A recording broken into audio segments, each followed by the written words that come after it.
একদিন ভাবি নাই মনে পোষা পাখি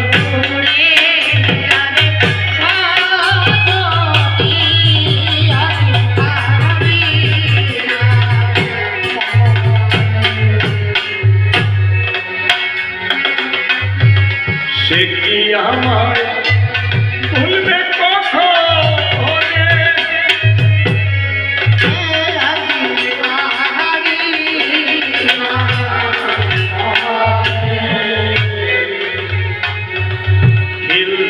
পাখি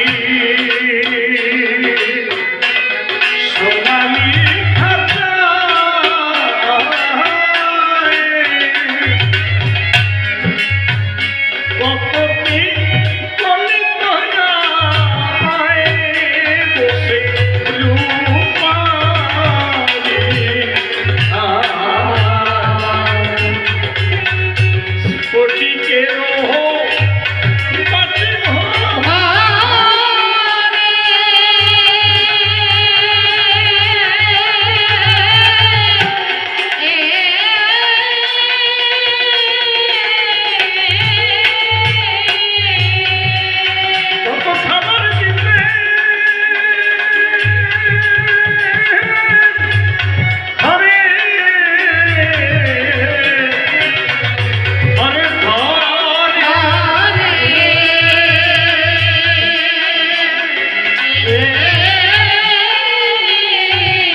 এই গানটি নিয়ে অনেক রকমের তথ্য আমরা জানি।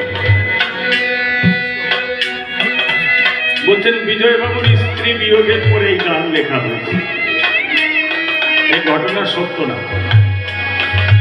কারণ আজকে বিজয়বাবুর স্ত্রী বিয়োগ হয়েছিল শ্রাবণ মাসে।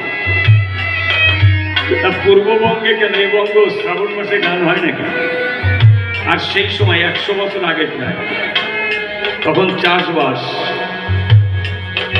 উনি শ্রাবণী বলে অনেকগুলো গান লিখেছেন। নিঠুর শ্রাবণ রে তুই আবার কেন এলি ফিরে, মানে আবার শ্রাবণ মাস আসলে লিখছে তুই কি আর কাউকে কেড়ে নিয়ে যাবি।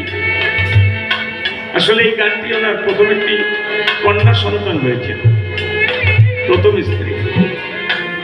তখন তো যানবাহন ভালো ছিল না, পাংশি নিয়ে বেরোতেন, 2-3 মাস পরে বাড়িতে ঢুকতেন। ঢাকা, ময়মনসিংহ, চট্টগ্রাম, বরিশাল এইদিকে গেলে অনেক সময় লাগে। উনি দেখলেন ওনার কন্যাটি মারা গেছে। গানটি বাড়িতে বসে লিখেছেন, দেখবেন বইতে লেখা আছে। ওনার ডুমলি বাড়ি। কিন্তু অনেকে কি বলে জানেন, আমাকে বাড়ির উঠোনে বসে পোষা পাখি খাইছে, ওনার বউ মরিল আমাকে বাড়ির উঠোনে। মানে যে কয়জনের বাড়ির উঠোনে প্রথম খেয়েছে তার কোনো ঠিক নেই। আমি অনাদিবাবুর কাছে জিজ্ঞেস করেছি, অনাদিবাবুর বাড়িতে ঠাকুরনগর শিমুলপুরে। ওনাকে জিজ্ঞেস করেছিলাম যে পোষা পাখির গান ওনার স্ত্রী বিয়োগের গান, বলছে না। শ্রীনিবাস বাবু এখনো